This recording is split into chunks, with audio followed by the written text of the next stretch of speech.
Chapter 7: Dissension and Weakness. In recent years, the Church's enlightened centers have devoted less attention to dissension than formerly, but in the rural districts and small cities they have not changed much, and neither in urban communities nor in the country has anyone succeeded in bringing these churches together to work for their general welfare.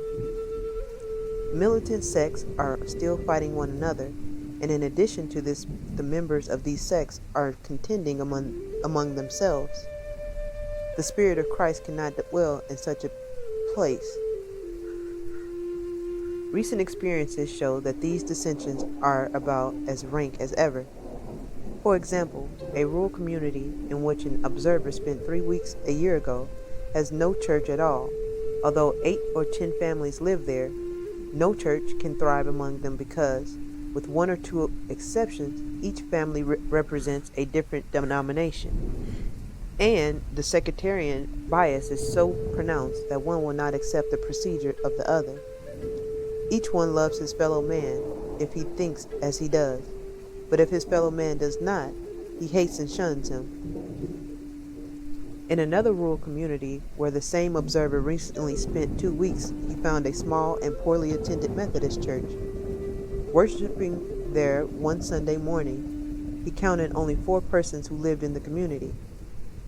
Others might have come, for there was no other church for them in that place. But this particular church was not for their faith, and their number was too small to justify the establishment of one to their liking. The support given the unfortunate pastor there is so meager that he can hardly afford to come to them once a month, and consequently these peasants are practically without spiritual leadership. People who are so directed as to develop such an attitude are handicapped for life. Someone recently inquired as to why the religious schools do not teach the people how to tolerate differences of opinion and to cooperate for the common good. This, however, is the thing which these situations have refused to do. Religious schools have been established, but they are considered necessary to supply workers for denominational outposts and to keep alive the sectarian bias by which the Baptists hope to outstrip the Methodists, or the latter the former. No teacher in one of these schools has advanced a single thought which has become a working principle in Christendom, and not one of these centers is worthy of the name of a school of theology. If one would bring together all of the teachers in such schools and carefully sift them, he would not find in the whole group a sufficient number qualified to conduct one accredited school of religion. The large majority of them are engaged in imparting to the youth worn-out theories of the ignorant oppressor. The lack of qualified teachers in Negro schools of theology, however, is not although the fault of the teachers themselves. It is due largely to the system to which they belong. Their schools of theology are impoverished by their unnecessary multiplication, and consequently the instructors are either poorly paid or not compensated at all. Many of them have to farm, conduct enterprises, or pastor churches to make a living while trying to teach. Often then, only the insufficient can be retained under such circumstances. Yet those who see how they have failed because of these things nevertheless object to the unification of the churches as taught by Jesus of Nazareth, whom they have all but ceased to follow because of their sectarian bias obtained from thumb-worn books of misguided Americans and Europeans. Recently, an observer saw a result of this in the sermon of a Negro college graduate trying to preach to a church of the masses. He referred to all the great men in the history of a certain country to show how religious they were, whether they were or not. When he undertook to establish the Christian character of Napoleon, however, several felt like leaving the place in disgust. The climax of the service was a prayer by another miseducated Negro, who devoted most of the time to thanking God for Cicero and Domitians. Here then was a case of the religion of the pagan handed down by the enslaver and segregationist to the Negro. Returning to the table where he had placed his offering in a church on a Sunday morning not long after, this observer saw another striking example of this failure to hit the mark. He stopped to inquire of his friend, Jim Miner, as to why he had not responded to the appeal for a collection. "What?" said Jim. "I ain't giving the man nothing. The man fed me this morning, and I ain't feeding him." This was Jim's reaction to a scholarly sermon entitled "The Humiliation of the Incarceration." During the discourse, the minister had much to say about John Knox Orthodox, and another of the communicants bowing at the shrine inquired of the observer later as to who this John Knox Orthodox was and where he lived. The observer could not answer all of the inquiries thus evoked, but he tried to explain the best he could that the speaker had studied history and theology. This was the effect that the sermon had on the earnest congregation. The minister had attended a school of theology, but merely memorized words and phrases, which meant little to him and nothing to those who heard his discourse. The school in which he had trained followed the traditional course of ministers, devoting most of the time to dead languages and dead issues. He had given attention to polytheism, monotheism, and the doctrine of the Trinity. He had studied all the philosophical bias of the Caucasian dogma, the elements of the theology, and the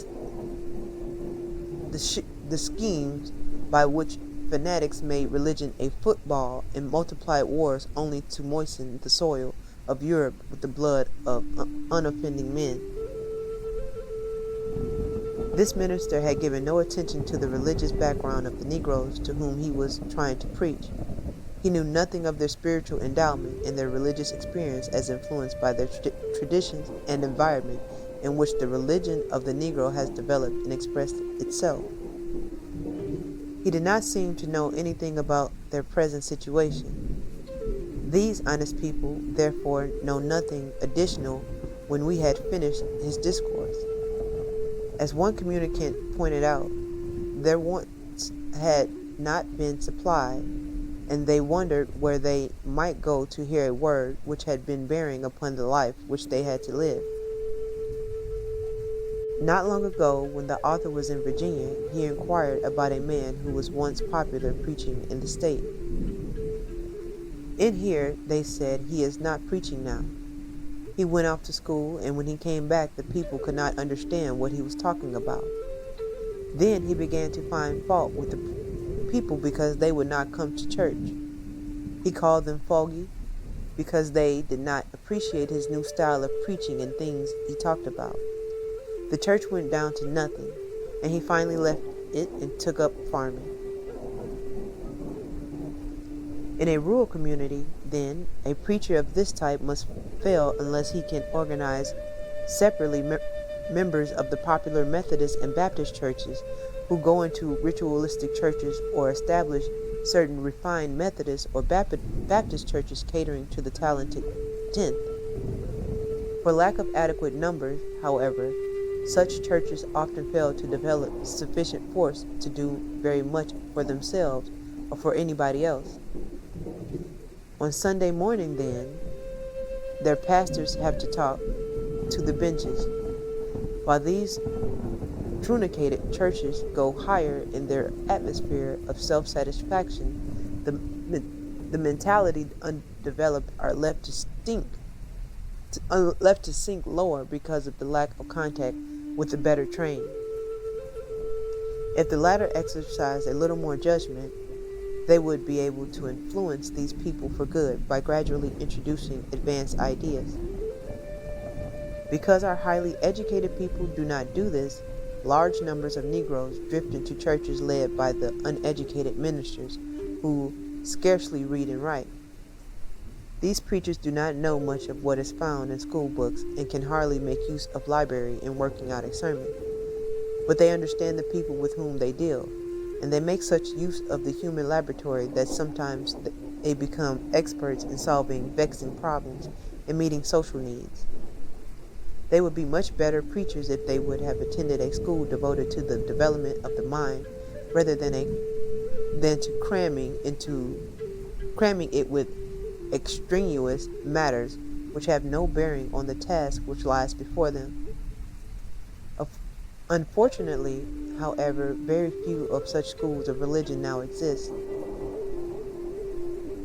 For lack of intelligent guidance, then, the Negro Church often fulfills a mission to the contrary of that for which it was established. Because the Negro Church is such a free field and it is controlled largely by the Negroes themselves, it seems that practically all the incompetents and undesirables who have been barred from other walks of life by race prejudice and economic difficulties have rushed into the ministry for the exploitation of the people. Honest ministers who are trying to do their duty then find their task made difficult by these men who stoop to practically everything conceivable. Almost anybody of the lowest type may get into the Negro ministry. The Methodists claim that they have strict regulations to prevent this, but their net draws is proportionately as many undesirable as one finds among the Baptists. As an evidence of the depths to which the institution has gone, a resident of Cincinnati recently reported a case of its exploitation by a railroad man who lost his job and later all of his earnings in a game and den of vice that city. To refinance himself, he took an old black frock coat and a Bible and went into the heart of Tennessee, where he conducted at various points a series of protracted meetings which netted him 299 converts to the faith and $400 in cash. He was able thereby to return to the game in Cincinnati, and he is still in the lead. Other such cases are frequently reported. The large majority of Negro preachers of today, then, are doing nothing more than to keep up the medieval hellfire scares which the whites have long since abandoned to emphasize the humanitarian trend in religion through systemized education. The young people of the Negro race could be held in the church by some such program, but the Negro's Christianity does not conceive of social uplift as a duty of the church, and consequently, Negro children have not been adequately trained in religious matters to be equal to the social demands upon them. Turning their back on medievalism, then, these untrained youth think nothing of taking up moonshining, gambling, and racketeering as occupation, and they find great joy in smoking, drinking, and fornication as diversion.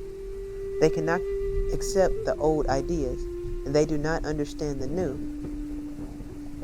What the Negro Church is, however, has been determined largely by what the white man has taught the race by precept and example. We must remember that the Negroes learned their religion from the early white Methodists and Baptists who evangelized the slaves and the poor whites when they were barred from the politicizing and aristocracy. The American white people themselves taught Negroes to specialize unduly in the praise the Lord, hallelujah worship. In the West Indies, among the Anglicans and among the Latin people, Negroes do not show such emotionalism. They are cold and conservative. Some of the American whites, moreover, are just as far behind in this respect as are the Negroes, who have had less opportunity to learn better. While in Miami, Florida, not long ago, the author found in 2 interracial holiness churches that the following was a third or fourth white. The whites joined wholeheartedly with the Negroes in their holy rolling and some of them seem to be rollers not holy. A few months ago in Huntington, West Virginia, where the author was being entertained by friends, the party was disturbed throughout the evening by the most insane outbursts of white worshippers in a church of God across the street. There, they daily indulged in such whooping and screaming in unknown tongues that the Negroes have had to report them to the police as a nuisance. The author has made a careful study of the Negro church, but he has never known Negroes to do anything to surpass the performance of those heathen. The American Negroes' idea of morality, too, were borrowed from their owners. The Negroes could not be expected to raise a higher standard than their aristocratic governing class that teemed with sin and vice. This corrupt state of things did not easily pass away. The Negroes have never seen any striking examples among the whites to help them in matters of religion. Even during the colonial period, the whites claimed that their ministers sent to the colonies by the Anglican Church, the progenitor of the Protestant Apostolic Church in America, were a degenerate class that exploited the people for money to waste in racing horses and drinking liquor. Some of these ministers were known to have illicit relations with women and therefore winked at the sins of the officers and of their churches, who sold their own offspring by slave women. Although the author was born 10 years after the Civil War, the morals and religion of the regiment continued even into his time. Many of the rich or well-to-do white men belonging to the churches in Buckingham County, Virginia, indulged in polygamy. They raised one family by a white woman and another by a colored or a poor white woman. Both the owner of the largest slate quarry and the proprietor of the largest factory in the county lived in this fashion. One was an outstanding Episcopalian, and the other a distinguished Catholic. One day, the foreman of the factory, a polygamous deacon of the local white Baptist church, called the workmen together at noon for a short memorial service in honor of Parson Taylor, for almost half a century the pastor of the large white Baptist church in that section. The foreman made some remarks on the life of the distinguished minister, and then all sang, "Shall we meet beyond the river?" But to save his life, the author could not restrain himself from wondering all that time whether the foreman's white wife or colored paramour would greet him or the other side, and what a conflict there would be if they happened to get into a old-fashioned hair-pulling. In spite of his libertine connection, however, this foreman believed that he was a Christian, and when he died, his eulogist commended his soul to God. Some years later, when the author was serving his 6 years apprenticeship in the West Virginia coal mines, he found a Nuttleburg, a very faithful vestryman of the white Episcopal Church at that point. He was one of the most devout from the point of view of his co-workers. Yet privately, this man boasted of having participated in the most brutal lynching of the 4 Negroes who thus met their doom at the hands of an angry mob in Clifton Forge, Virginia, in 1892.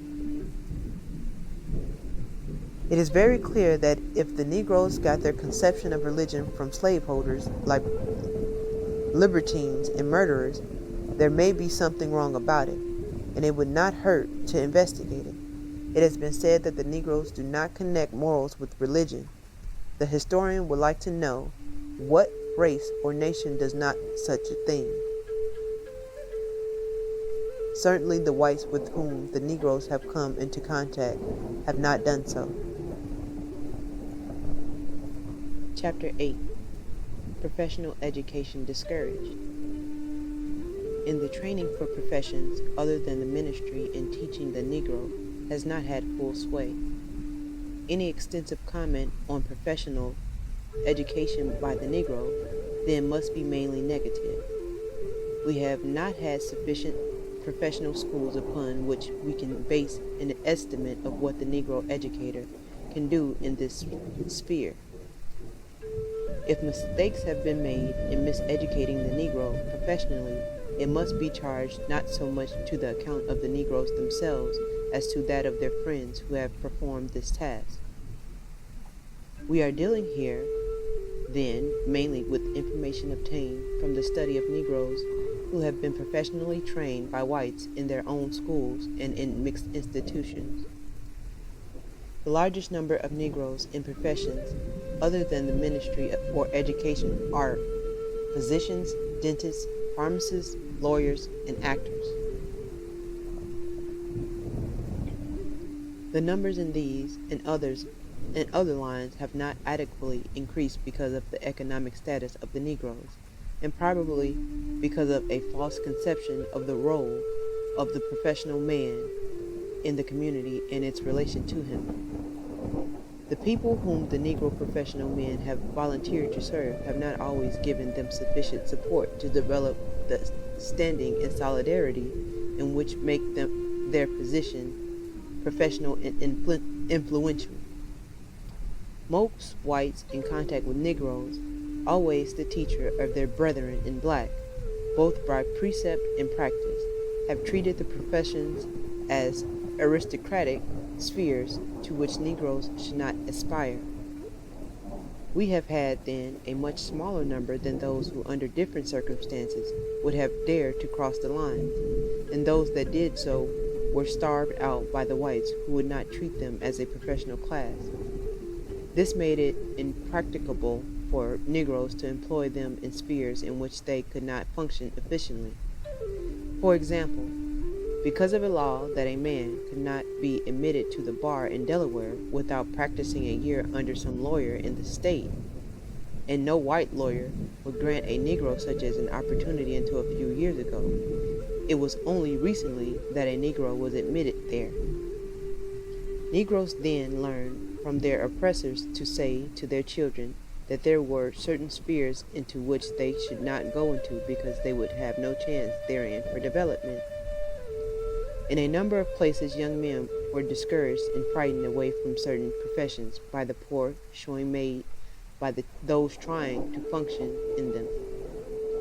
Few had the courage to face this ordeal, and some professional schools and institutions for Negroes were closed about 30 or 40 years ago, partly on this account.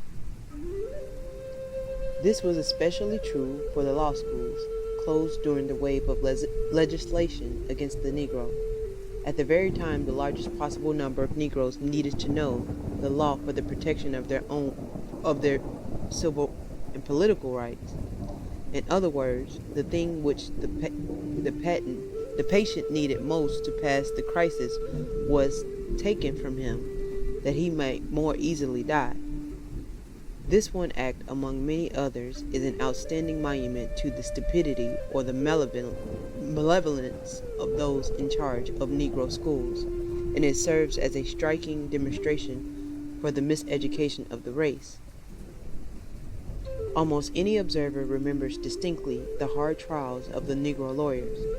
A striking example of their difficulties was supplied by the case of the first to be permanently established in Huntington, West Virginia.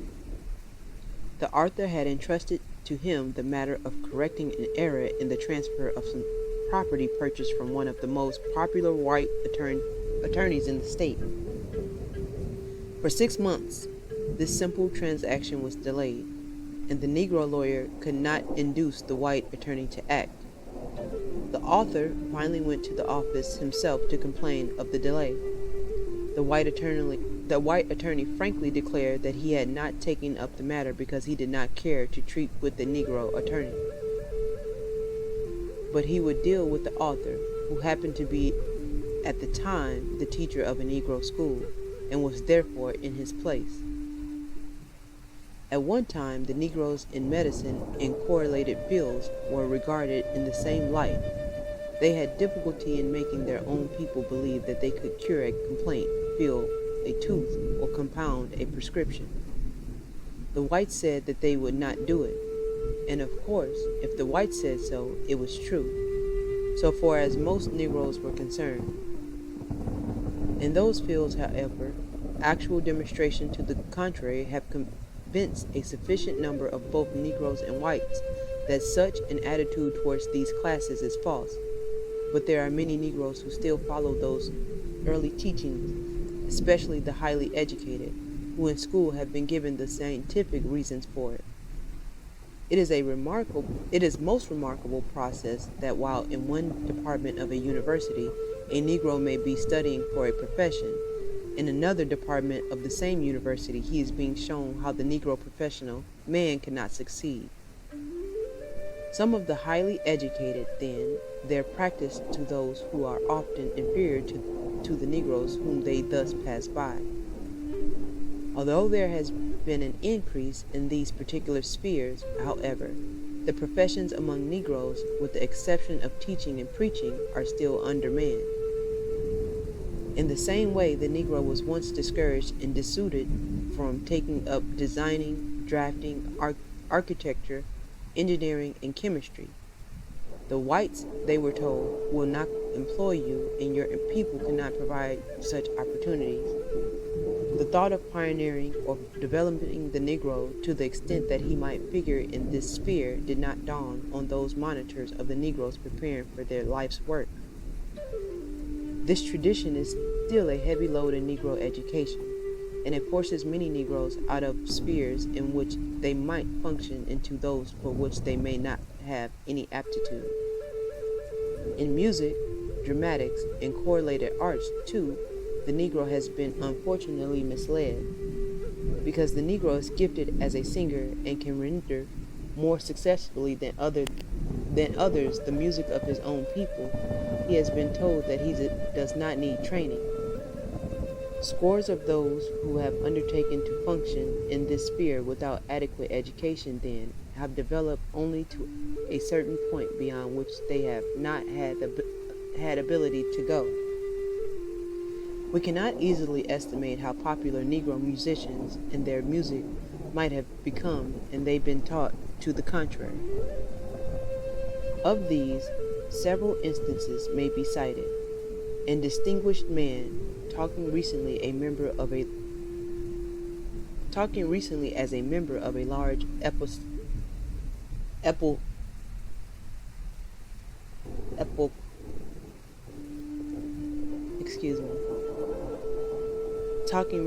a member of a large Episcopal church, which maintains a Negro mission, mentioned his objection to the budget of $1,500 a year for music for these segregated communities.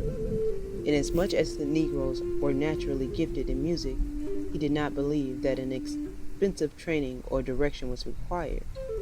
The small number of Negro colleges and universities which undertake the training of the Negro in music is further evidence of the belief that the Negro is all but perfect in this field and should direct his attention to the traditional curricula.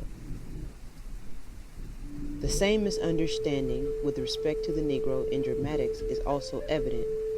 We have long had the belief that the Negro is a natural actor who does not require any stimulus for further development. In this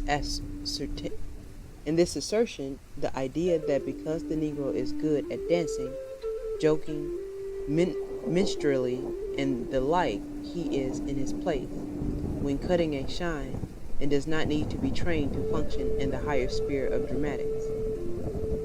Thus misled, large numbers of Negroes ambitious for the stage have not bloomed forth into great possibility. Too many of them have finally ended with roles in questionable cafes, cabarets, and nightclubs of America and Europe, and instead of increasing the prestige of the Negro, they have brought the race into disgrace. We scarcely realize that a poor showing we make in dramatics in spite of our natural aptitude in this sphere.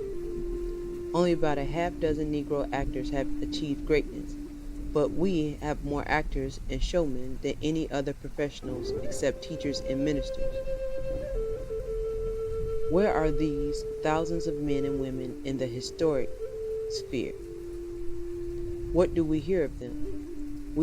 What have they achieved? Their record shows that only a few measure up to the standard of the modern stage. Most of these would-be artists have no preparation for the task undertaken. A careful study of the Negro in dramatics shows that only those who have carefully taken the time to train themselves as they should be have finally endured. Their salvation has been to realize that adequate training is the surest way to attain artistic maturity, and those few who have thus understood the situation clearly demonstrate our ineptitude in the failure to educate the Negroes along the lines in which they could have admirably succeeded. Some of our schools have for some time undertaken this work as imitators of institutions dealing with persons otherwise circumstanced. Desirable results, therefore, have not followed, and the Negro on the stage is still mainly the product of the trial and error method. Several other reasons may be given for the failure of a larger number of Negro actors to reach a higher level. In the first place, they have been recognized by the white man only in parallel plantation comedy and minstrelsy, and because of the large number of entering the field, it has failed to offer a bright future for many such as aspirants. Repeatedly told by the white man that he could not function as an actor in a different sphere, the American Negro has all but ceased to attempt anything else. The successful career of Ira Aldridge in Shakespeare was forgotten until recently recalled by the dramatic success of Paul Robeson in Othello. The large majority of the Negroes have settled down, then, to contentment as ordinary clowns and comedians. They have not had the courage, or they have not learned how to break over the unnatural barriers and occupy higher ground. The Negro author is no exception to the traditional rule. He writes, but the white man is supposed to know more about everything than the Negro. So who wants a book written by a Negro about one? As a rule, not even a Negro himself, for if he is really educated, he must show that he has appreciation for the best in literature.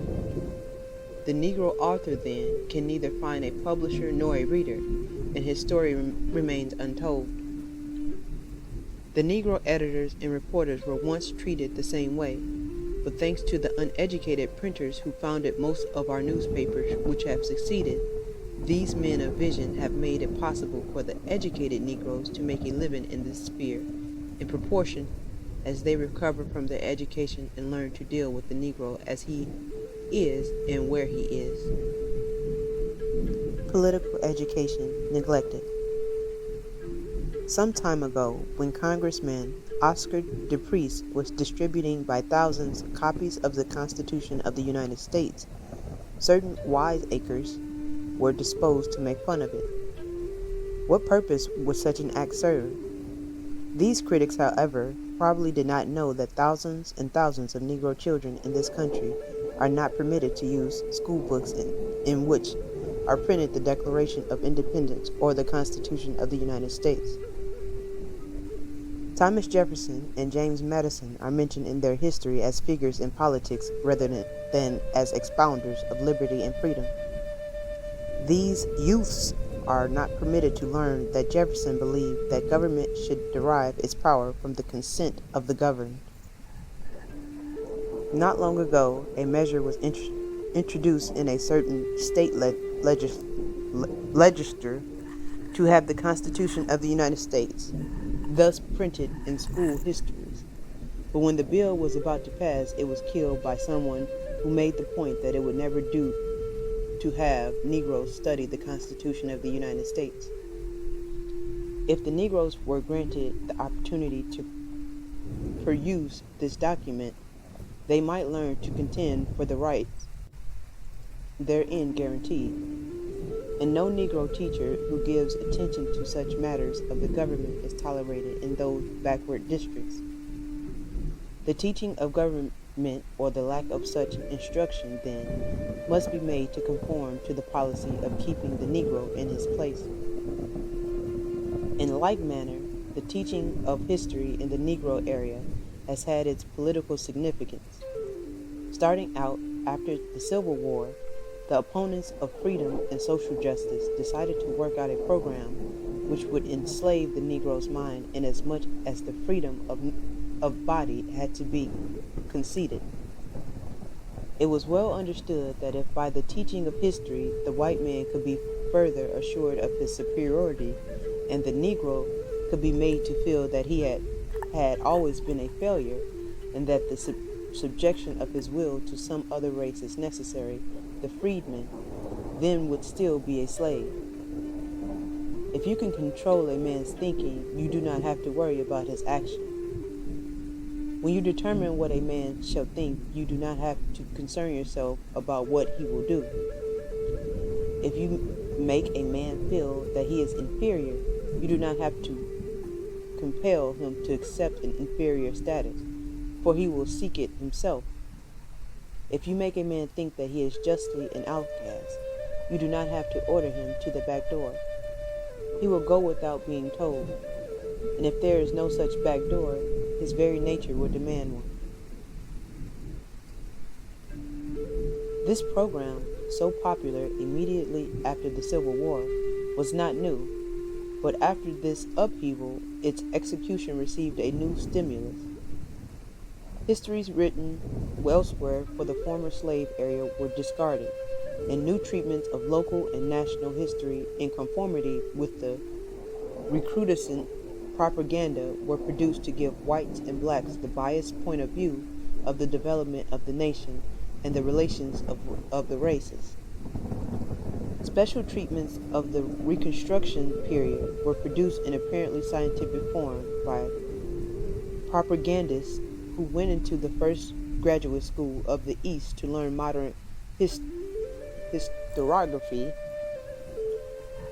and about half a century ago. Having the stamp of science, the thought of these polemics were accepted in all seats of learning. These rewriters of history fearlessly contended that slavery was a benevolent institution. The masters loved their slaves and treated them humanly. The abolitionists meddled with the institution which the master eventually would have modified. The Civil War, brought about by fanatics like William Floyd Garrison and John Brown, were unnecessary. It was a mistake to make the Negro a citizen, for he merely became worse off by incurring the displeasure of the master class that will never tolerate him as an equal, and the Negro must live in this country in a state of recognized inferiority. Some of these theories may seem foolish, but historians even in the North have been won to this point of view. They ignore the recent work of Miss Elizabeth Donnan, Mrs. H.T. Catterall, and Dr. Frederick Bancroft, who have spent years investigating slavery and slave trading. These are scientific productions with the stamp of the best scholarship in America. Treaties produced from such genuine documents as the court records of the slaveholding section itself, and these authors have rendered the public invaluable service in removing the whitewash which pseudo-historians have been giving to slavery and slaveholders for more than a century. In the preparation of the Negroes, many of whom teach in the South, these biased Northern historians even convert them to such a faith. A few years ago, the author happened to listen to a conversation of Negro lawyers in one of our southern cities, in which they unanimously conceded practically every contention set forth in this program of propaganda. They denounced, therefore, all Reconstructionists who advocated equality and justice for all. These Negroes had the biased point of view of the rewriters like Claude Bowers and had never been directed to the real history of that drama as set forth by A.A. Taylor, Francis B. Smithkins, and Robert H. Woodley, of the New Southern School of Thought. These Negro critics were especially hard on Negroes of our day who engaged in agitation for actual democracy. Negroes themselves in certain parts joined with the whites, then in keeping out of the school teachers who may be told enough to teach the truth as it is. They usually say the races are getting along amicably now, and we do not want these peaceful relations disturbed by the teaching of new political thought.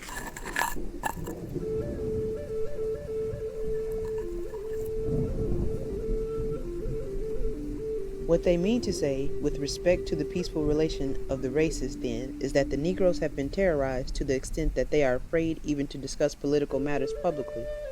There must be no exposition of the principles of government in the schools, and this must not be done in public among Negroes with a view to stimulating political activity. Negroes engaged in other spheres, such communities, finally come to the point of accepting silence on these matters as a fixed policy. Knowing that action to the contrary means mob rule, which may destroy the peace and property of the community, they constitute themselves a sort of a vigilant committee to direct their fellows accordingly. A few years ago, a rather youthful-looking high school principal in one of the large cities was unceremoniously dismissed because he said jocosely to the president of the Board of Education in reply to his remark about his youthful bearing, "I'm not old enough to vote." "Horace," said the infuriated official, "put him out. We brought him here to teach these Negroes how to work, and here he is thinking about voting." A few prominent Negroes of the place muttered a little, but they did nothing effective to correct this injustice. In certain parts, therefore, the Negroes under such terrorism have ceased to think of political matters as their sphere. Where such things come into the teaching in more advanced work, they are presented as matters of concern to a particular element rather than as functions in which all citizens may participate. The result is that Negroes grow up without knowledge of political matters which should concern all elements.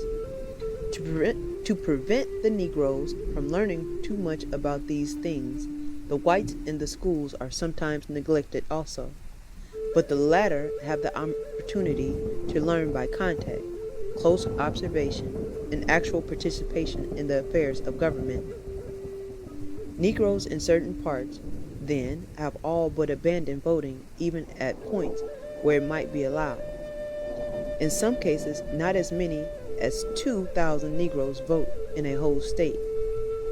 By special legislation providing for literacy tests and the payment of taxes, their number of voters has been reduced to a negligible quantity, and the few who can thus function do not do so because they are often counted out when they have the deciding vote. The tests established for the restriction of suffrage were not intended to stimulate political education, but to eliminate the Negro vote by subterfuge. Negroes presenting themselves for registration are asked to do the all but impossible thing of expounding parts of the Constitution which have baffled high courts. But whites are asked simple questions which almost any illiterate man can answer. In this way, the Negroes, however intelligent, are turned down, and all ignorant whites are permitted to vote. These laws, then, have retarded rather than stimulated the political education of both races. Such knowledge is apparently useless for Negroes and unnecessary for the whites. For the Negroes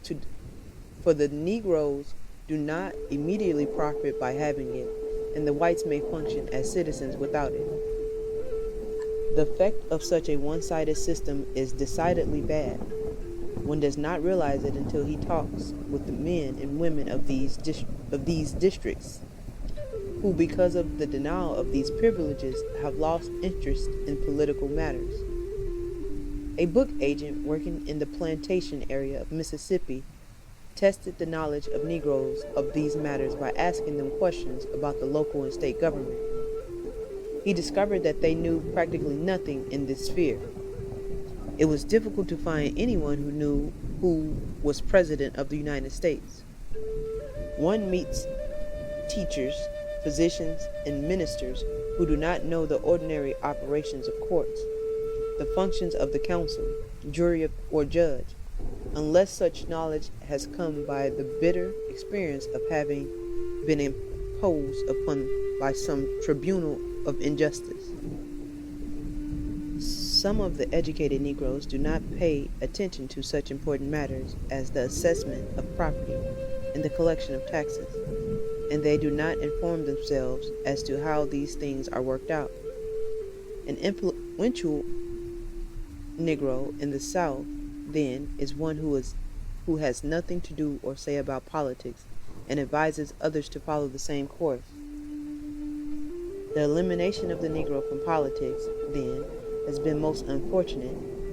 The whites may have profited thereby temporarily, but they showed very little foresight. How the whites can expect to make of the Negroes better citizens by leading them to think that they should have no part in the government of this country is a mystery. To keep a man above a vagabondage and crime, he needs, among other things, the stimulus of patriotism. But how can a man be patriotic when the effect of his education is to the contrary? What little chance the Negro has to learn by the participation in politics in most parts of the South is unfortunately restricted now to corruption.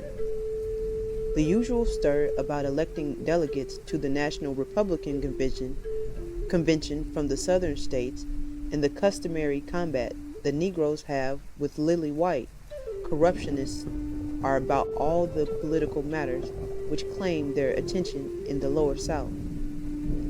Neither the white nor the black faction, as a rule, makes any effort to restore suffrage to Negroes. The objective is merely the control of delegates and federal patronage for the financial consideration involved. To do this, they resort to numerous contests, accumulating in closing hotels and bolting doors for secret meetings. Since this is the only activity in which Negroes can participate, they have learned to look upon it as honorable. Large numbers of Negroes become excited over the contest and give much publicity to it on the rostrum and in the press as a matter of great importance. The method of these corruptionists of both races, however, should be condemned as a disgrace to the state and nation. Instead of doing something to get rid of these ilk, however, we find the highly educated Negroes trying to plunge also into the mere. One of the most discouraging aspects in Negro life recently observed was that of a presidential campaign. Prominent Negroes connected with 3 of our leading institutions of learning temporarily abandoned their work to round up Negro votes for one of the candidates. The objective, of course, was to control the few ordinary jobs which are allotted to Negro politicians for their campaign service. When the successful candidate had been inaugurated, however, he carefully ignored them in the makeup of the personnel of his administration and treated Negroes in general with contempt. When you think of the fact that the Negroes who are being thus used are supposedly the most reputable Negro leaders and our most highly educated men, you have to wonder whether the Negro has made any progress since emancipation. The only consolation one can get out of it is that they may not represent the whole race. In the North, the Negroes have a better chance to acquire knowledge of political matters of the simple kind, but the bosses do not think it is advisable to enlighten them thoroughly. Negroes in part are employed in campaigns, but they are not supposed to discuss such issues of the day as free trade, tariff for protection, the World Court, and the League of Nations. These Negro workers are supposed to tell their people how one politician seeking office has appointed more Negro messengers or chairwomen in the service than the other, or how the grandfather of the candidate stood with Lincoln and Grant through their ordeal and thus brought the race into its own. Another important task of these Negroes thus employed is also to abuse the opposing party, showing how hostile it has been to the Negro while the highly favorable party was doing so much for the race. The course of these bosses has been interesting. At first, the white man used the Negro leader by giving him a drink occasionally. The next step was to give him sufficient money to set up drinks in the name of the white candidate. When drinking at the expense of the candidate became too common, the politicians fell back on the distribution of funds in small amounts. When this finally proved to be insufficient, however, the politicians had to go a bit further and provide Jim Crow jobs in certain back rooms with the understanding that the functions of the so-called office would be merely nominal and the incumbent would have no close contact with white people.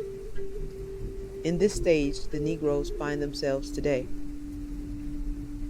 The undesirable aspect of the affair is that the Negro, in spite of the changes from one method of approach to the other, is never brought into the inner circle of the party with which he is affiliated. He is also kept on the outside and is used as a means to an end. To obtain the meager consideration which he receives, the Negro must work clandestinely through the back door. It has been unnecessary for the white man to change this procedure, for until recent years he has generally found it possible to satisfy the majority of Negroes with the few political positions earmarked as Negro jobs, and to crush those who clamor for more recognition.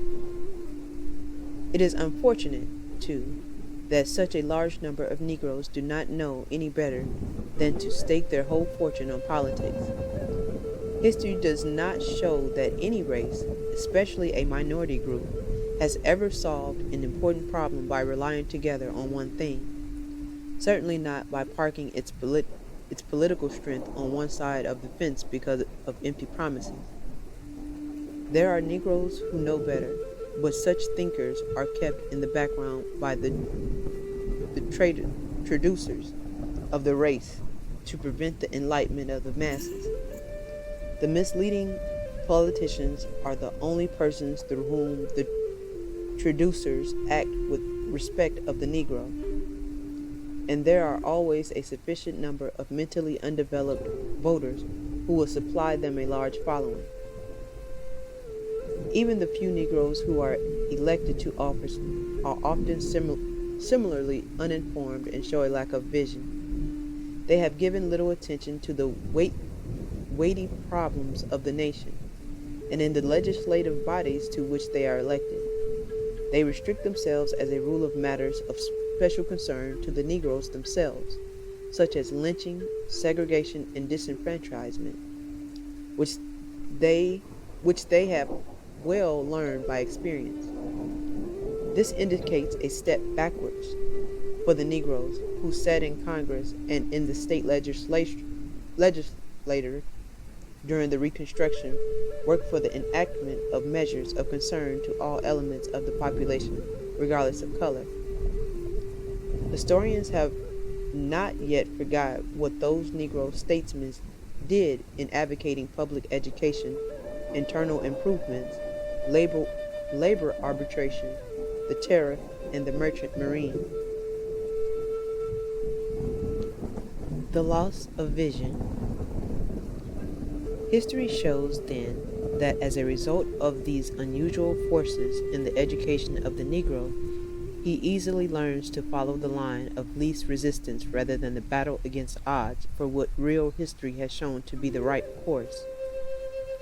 A mind that remains in the present atmosphere never undergoes sufficient development to experience what is commonly known as thinking. No Negro thus submerged in the ghetto, then, will have a clear conception of the present status of the race or sufficient foresight to plan for the future.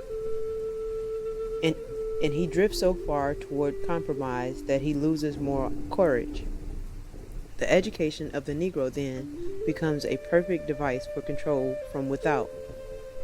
Those who purposely promote it have every reason to rejoice, and Negroes themselves exultantly champion the cause of the oppressor. A comparison of the record of the spokesmen of the race today with that of those of the 18th century shows a moral surrender. During the prolonged struggle between the French and English in America, the Negroes held the balance of power at several strategic points and used it accordingly. Today, the Negro finds himself inconsequential because he can be parked on one side of the fence. The same balance of power was evident also during the American Revolution when Negro soldiers insisted on serving side by side with others. Today, many Negroes are content as menials in the army. At that time, Negroes preached to mixed congregations. Today, we find Negroes busy separating them. The 18th century Negro resented any such thing as social distinctions. Today, Negroes are saying that they do not want social equality. Negroes of the epoch said with the ancient poet, I am a man and deem nothing that relates to man a matter of indifference to me. Today, however, the average Negro says, now I am a colored man, and when you white folks must settle that matter among yourselves. At a still later date, the American Negro showed more courage than he does today with all of his so-called enlightenment. When the free Negroes were advised 100 years ago to go to Africa, they replied that they would never separate themselves from the slave population of this country, as they were brethren by the ties of consanguinity, of suffering, and of wrong. Today, however, the Negro in the North turns up his nose at the crude migrant from the South who brings to the North the race problems, but along with it more thrift and actual progress than the Northern Negro ever dreamed of. When again, in 1816, free Negroes like Richard Allen, James Forten, and Robert Purvis were referred to as foreign element whose social status might be secure in this country, instead of permitting the colonists to shove them aside as criminals to be deported to a distant shore. They replied in no uncertain terms that this soil in America, which gave them birth in their only true home, here their fathers fought, bled, and died for this country, and here they intended to stay. Today, when such things come up, you find Negroes appearing upon the scene to see how much pay they can obtain to assist in the proposed undoing of the race. Further emphasizing this thought of resistance, a few years later, Nathaniel Paul, a Baptist preacher of Albany, informed the colonizationists that the free Negroes would not permit their traducers to formulate a program for their race. You may go ahead with your plan to deport this element in order to make slavery secure, he warned. But the free Negroes will never immigrate to Africa. We shall stay here and fight until the foul monster is crushed. Slavery must go. Did I believe it would always continue? Said he. And that man, to the end of time, would be permitted with impunity to usurp the same undue authority over his fellow. I would disavow an allegiance or an obligation I was under to my fellow creatures, or any submission that I owed to the laws of my country. I would deny the superintending power of divine providence in the affairs of this life.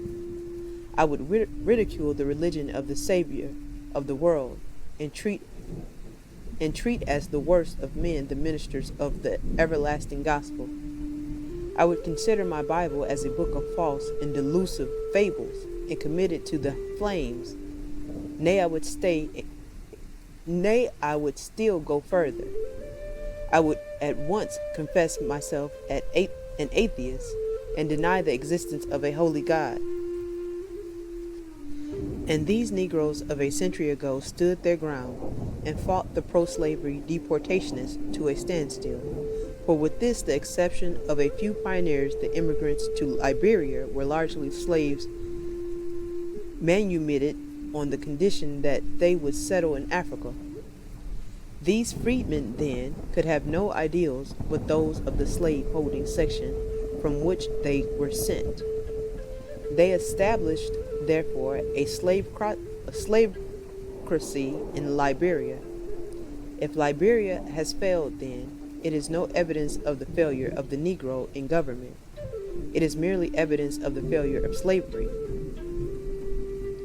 The Negroes attacking Jim Crowism almost a century ago fearlessly questioned the constitutionality of such a provision. Speaking through Charles Lennox Remond of that day, they said, "There is a distinction between social and civil rights. We all claim the privilege of selecting our society in associations, but in civil rights, one man has not the prerogative to define rights for another. These race distinctions react in all their wickedness, to say nothing of their concocted and systemized audaciousness and absurdity, upon those who are illiberal and mean enough to practice them." In our day, however, we find some highly educated Negroes approving such Jim Crowism. For example, not many years ago, an outstanding Baptist preacher dabbling in politics in West Virginia suggested to the whites that they enact a Jim Crow car law in that state, and we had difficulty in crushing that sentiment. A few years thereafter, the author heard one of our bishops say that we should not object to such separation, for we want to be by ourselves. When this distinguished churchman died, the trucers of the Negro lauded him to the skies, and thoughtless members of the race, thinking that he deserved it, joined in the loud acclaim. In this way, the large majority of educated Negroes in the United States have accepted segregation and have become its fearless champions. Their field, such undeveloped minds do not enable them to understand that, although an opiate furnishes temporary relief, it does not remove the cause of the pain. In this case, we have yielded on principle to satisfy the mob, but have not yet found an ultimate solution of the problem at hand.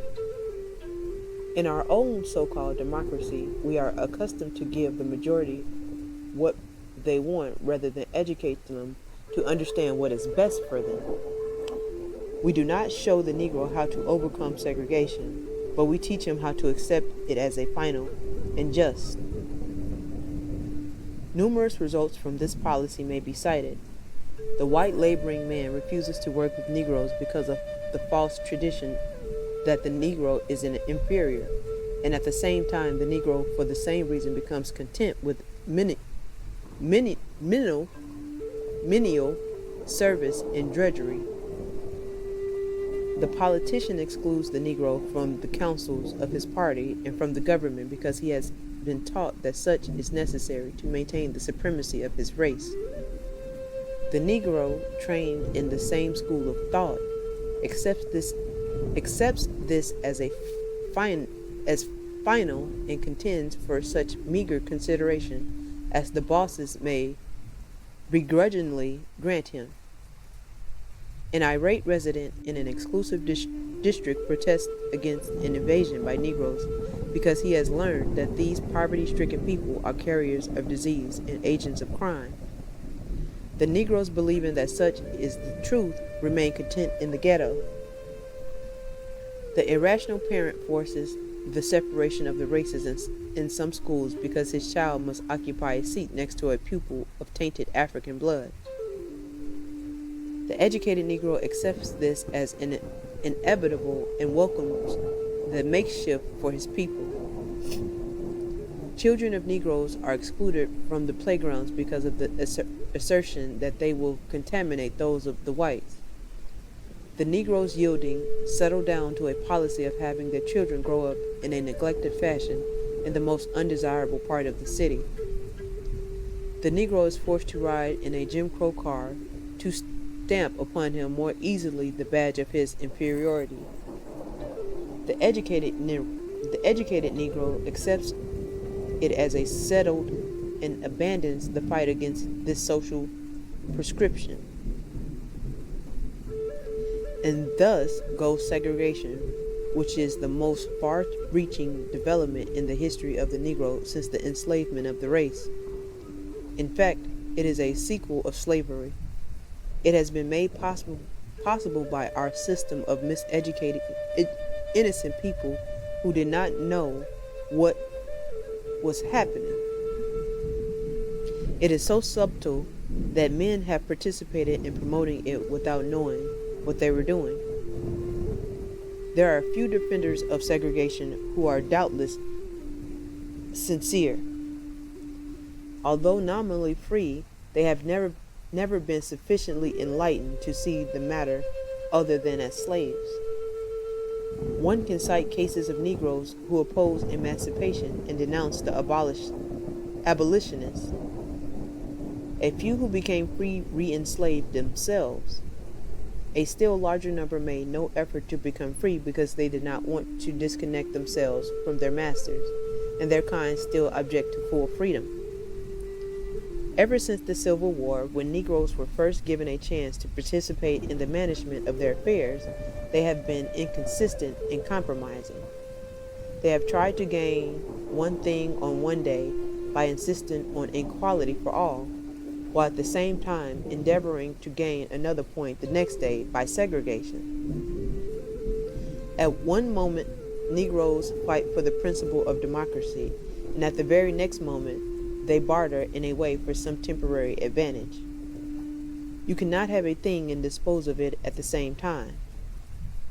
For example, the Negro political leaders of the Reconstruction period clamored for suffrage and the right of holding office, serving in the militia, and sitting on the jury. But few of them wanted white and colored children to attend the same school. When expressing themselves on education, most of them took the position of segregationists, and Charles Sumner,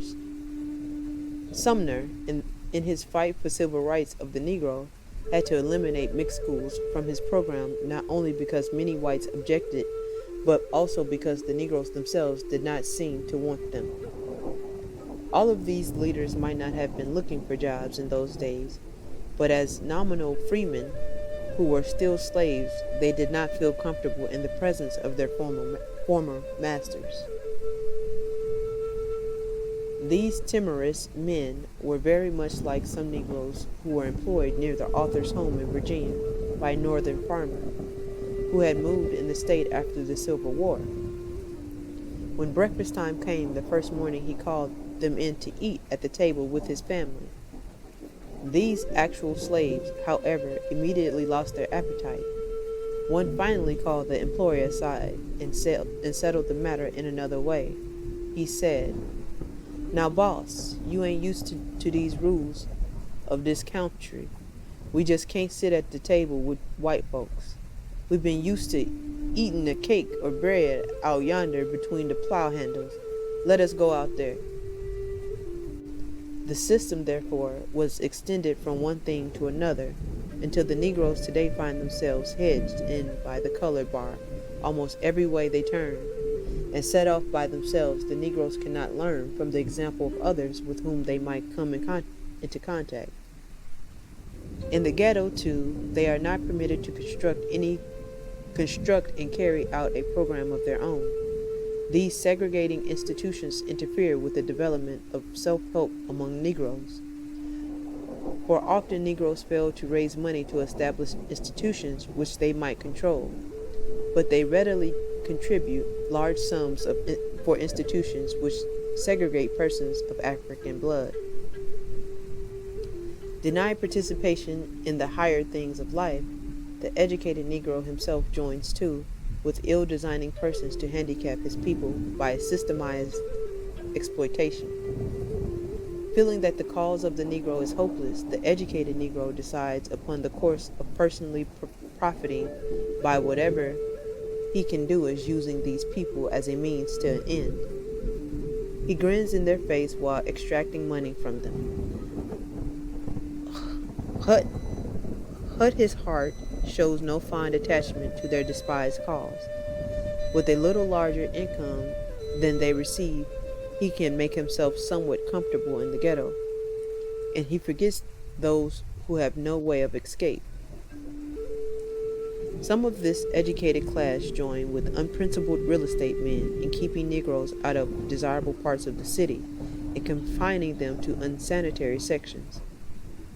Such persons help the profiteer to collect from Negroes thus cornered a larger rental than the exacted from whites from the same property. In similar fashion, a Negro minister sometimes goes into a community where the races are moving along amicably together in their churches and rents a shack or an old empty store to start a separate church for our people. Not to supply any practical need, but to exploit those who have never learned to think. Professional men, too, walking in their footsteps, impose also upon the poor innocent Negroes who do not know when they are being treated properly and when they are not. But high fees may be obtained from them inasmuch as they cannot always go to others for service. Settling in a community with mixed schools, the educated Negro often advocates their separation, that is, his daughter may secure a position in the system. The Negro politician is accustomed to corner the Negro vote by opening a separate office from which he may bargain with the chieftains of the machine for the highest price available.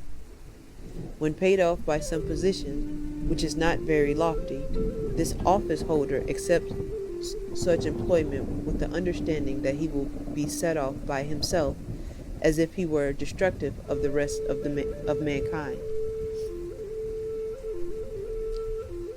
In the present crisis, however, the highly educated Negroes find very little to exploit, and in their untoward condition they have no program of finding a way out.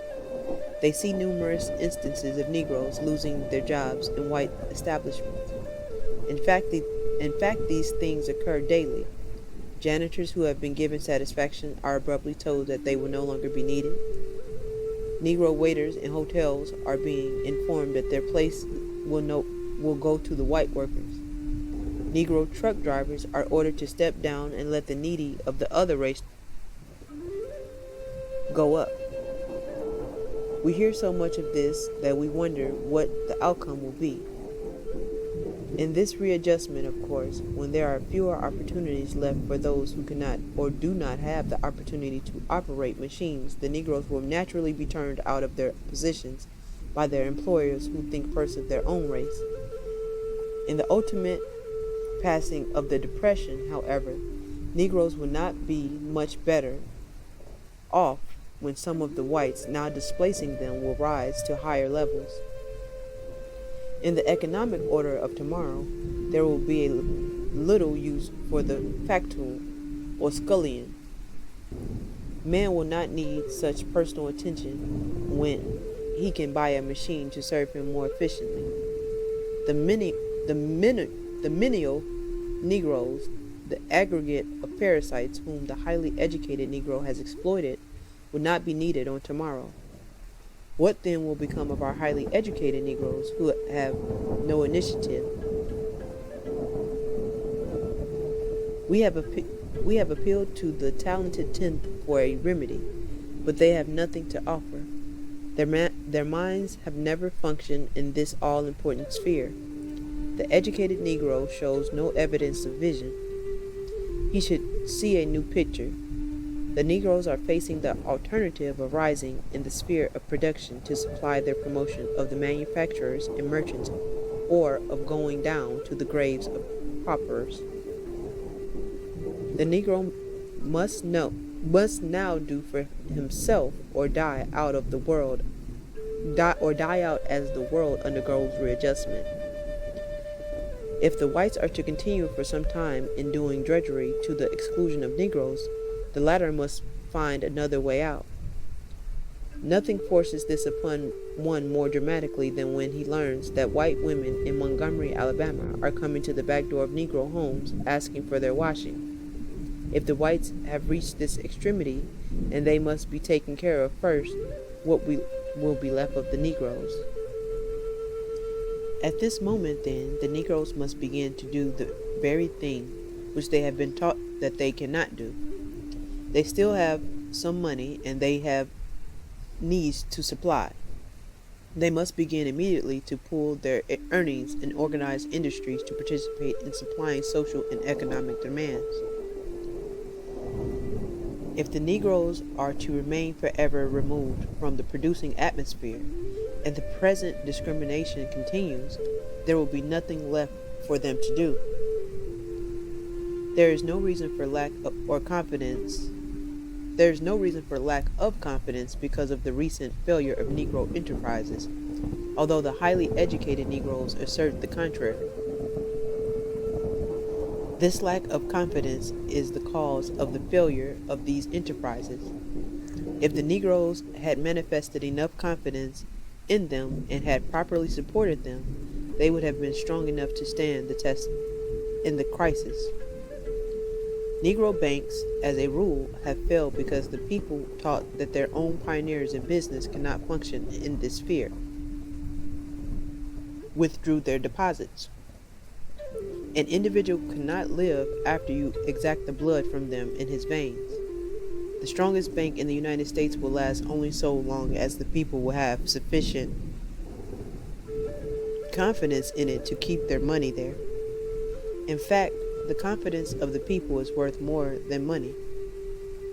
The lack of confidence of the Negro in himself and in his possibility is what has kept him down. His miseducation has been a perfect success in this respect, yet it is not necessary for the Negro to have more confidence in his own workers than in others. If the Negro would be as fair to his own as he has been to others, this would be all that is necessary to give him a new lease on life and start the trend upward. Here we find the Negro has failed to recover from his slavish habit of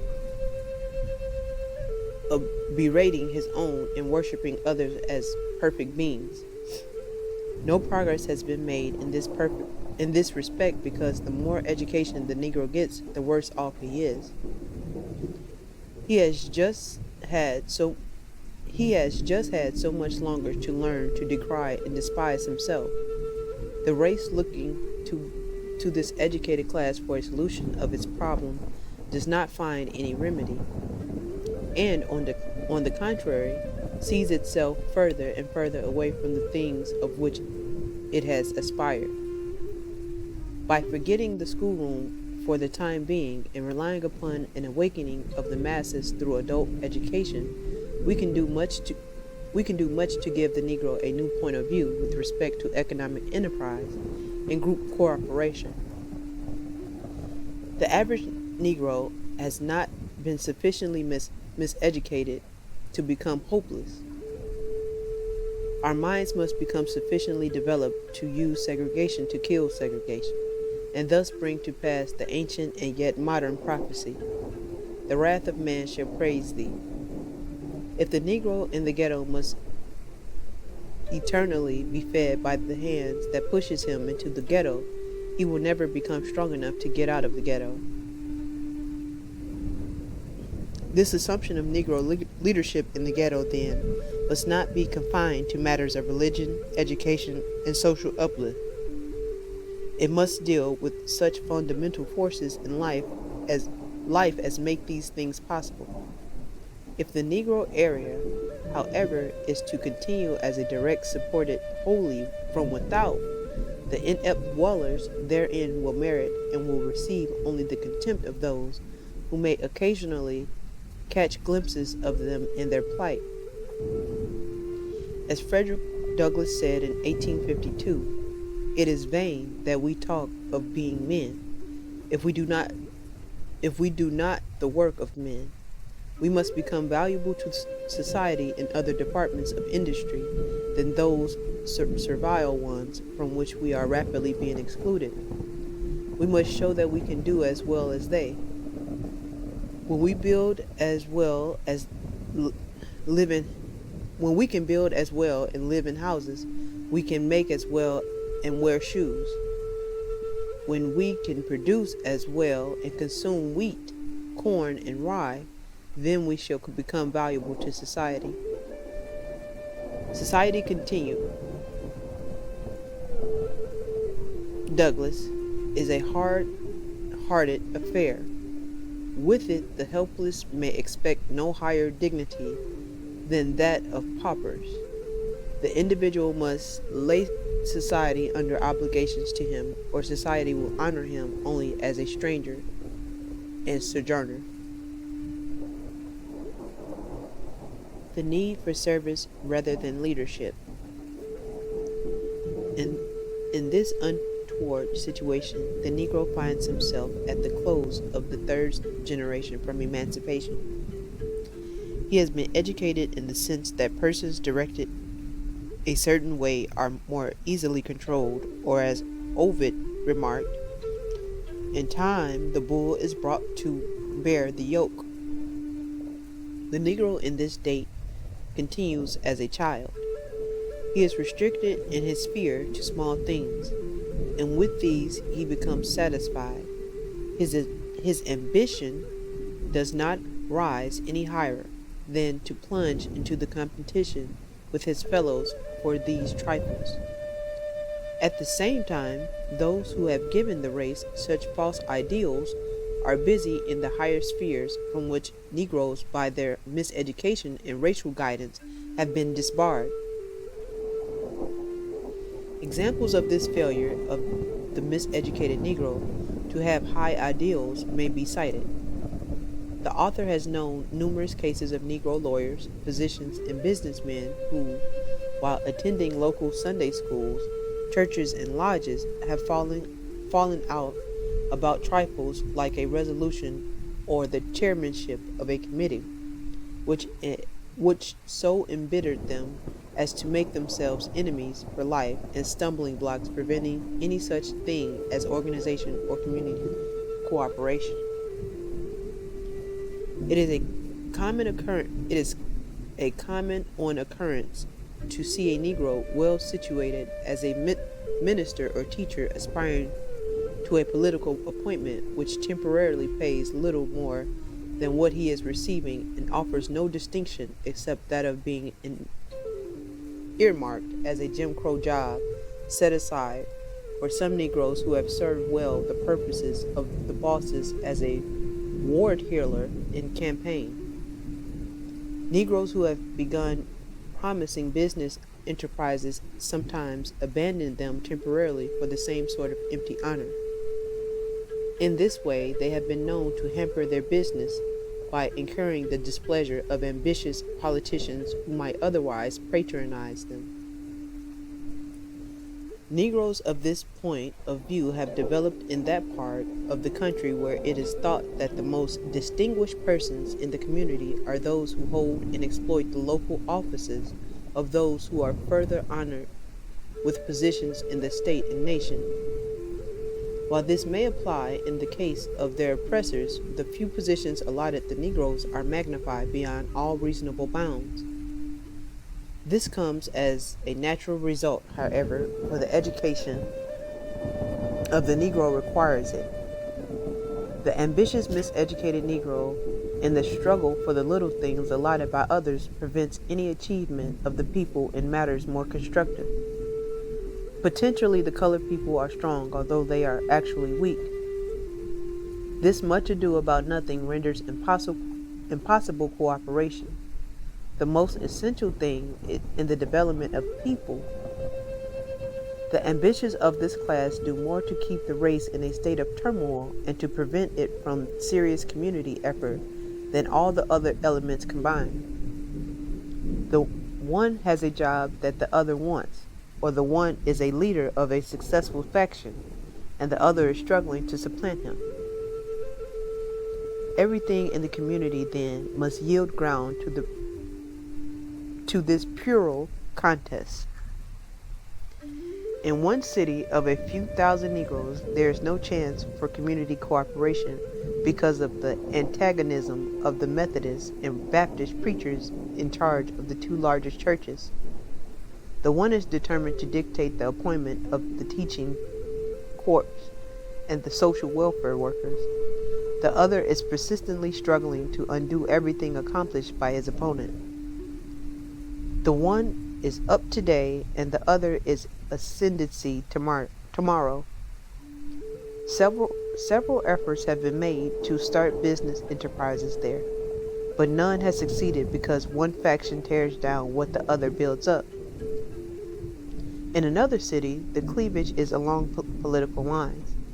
Preachers are there, but a lawyer and a dentist plunging into politics have dispossessed the clergy of the stage. The leader of one faction is so bitterly opposed to the other that he warns strangers against going to the home of his adversary. To present a sane proposition to the community through one of these leaders means local warfare rather than an effort to work together for the common good. Consequently, although there are thousands of Negroes living together in one quarter, they have no business enterprises of worth. The selfish struggle for personal aggrandizement, which has not yet brought either faction more than an appointment on the police force or a clerkship in one of the city offices, thus blocks the social and economic progress of thousands of unoffending people. In another state, the ambition of the highly educated Negro is restricted to becoming principals of the high school. The neglected state school has not developed sufficiently to become attractive. The warring areas, then, in the cities, in one of them, where several Negroes own considerable wealth, which, if pooled and properly used, would produce all but wonderful results. The petty strife has been disastrous. Little thought is given to social uplift, and economic effort is crushed by factional wrangling. Before the author had been in one of the towns an hour, a stalwart of one faction sounded him on becoming a candidate for the position held by the principal of the high school. A few minutes thereafter, another approached him for advice as to how to get him out. The high cost of this childishness to the community can be estimated only by taking into consideration the fact that this strife is all but endless. If it were a matter that developed now and then only to be forgotten by people directing their attention thereafter to more important things, it would not do much harm.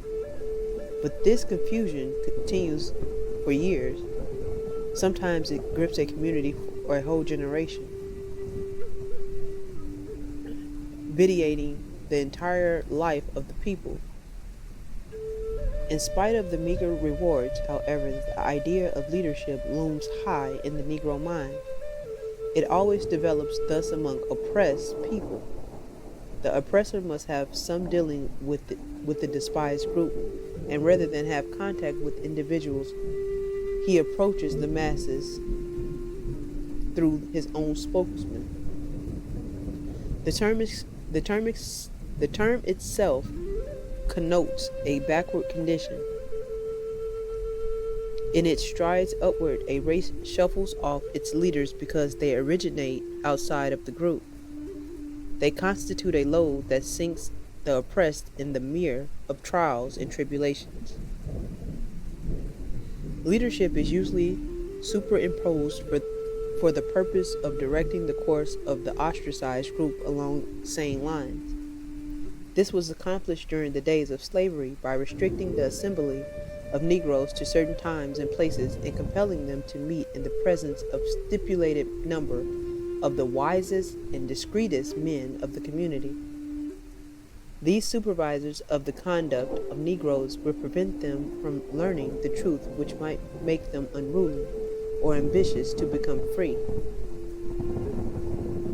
After the Negroes become free, the same end was reached by employing a Negro or some white man to spy upon and report behind closed doors on a plan to enslave the Negro's mind. In case that actual employment as a spy seemed too bold, the person to be used as such an instrument took up some sort of enterprise which the oppressors of the race warmly supported to give him the desired influence in the community.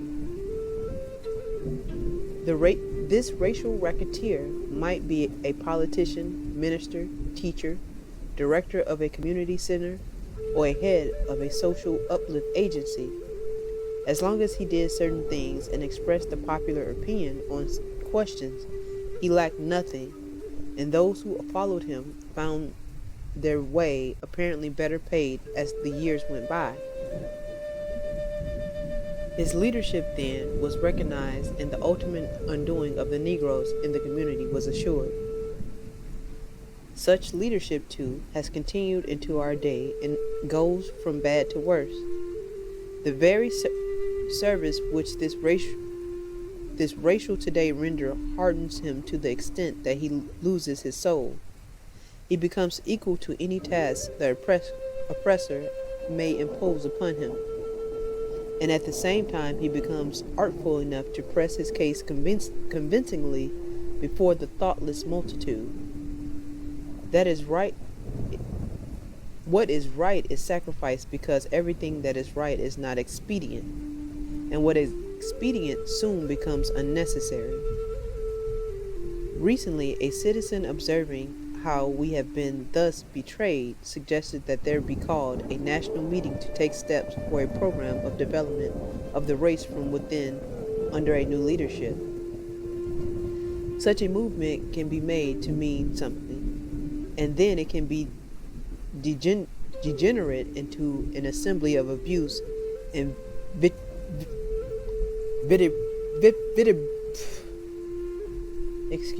vituperation, followed by the usual whereas therefore be it resolved effort, which has never meant anything in the awakening and the development of an oppressed people.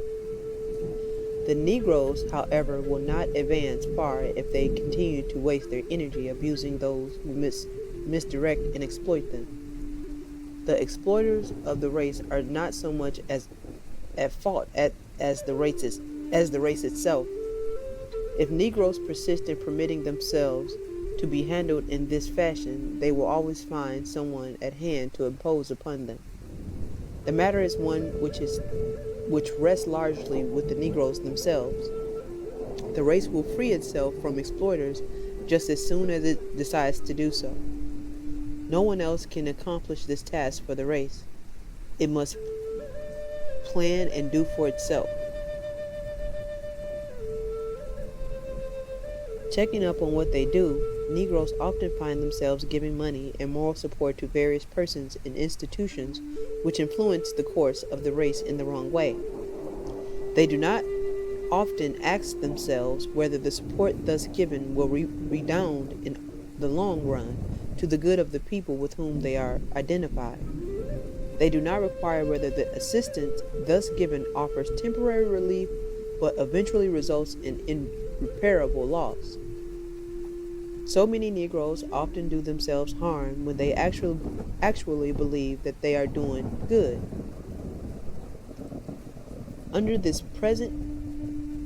their present teachers, they cannot easily learn to do any better. But such training as we undergo does not open our eyes sufficiently for us to see far ahead of us. If the Negro could abandon the idea of leadership and instead stimulate a larger number of the race to take up definite tasks, and sacrifice their time and energy in doing things efficiently, the race might accomplish something. The race needs workers, not leaders. Such workers will solve the problems which race leaders talk about and raise money to enable them to talk more and more about. When you hear a man talking, then always inquire as to what he is doing or what he has done for humanity. Oratory and resolutions do not avail much. If they did, the Negro race would be in a paradise on earth. It may be well to repeat here the saying that old men talk of what they have done, young men of what they are doing, and fools of what they expect to do. The Negro race has a rather large share of the last mentioned class. If we can finally succeed in translating the idea of leadership into that of service, we may soon find it possible to lift the Negro into a higher level. Under leadership, we have to come into the ghetto. By service within the ranks, we may work our way out of it. Under leadership, we have been constrained to do the bidding of others. By service, we may work out a program in the light of our own circumstances. Under leadership, we have become poverty-stricken. By service, we may teach the masses how to earn a living honestly. Under leadership, we have been made to despise our own possibilities and to develop into parasites. By service, we may prove sufficient unto the task of development and contribute our part to modern culture.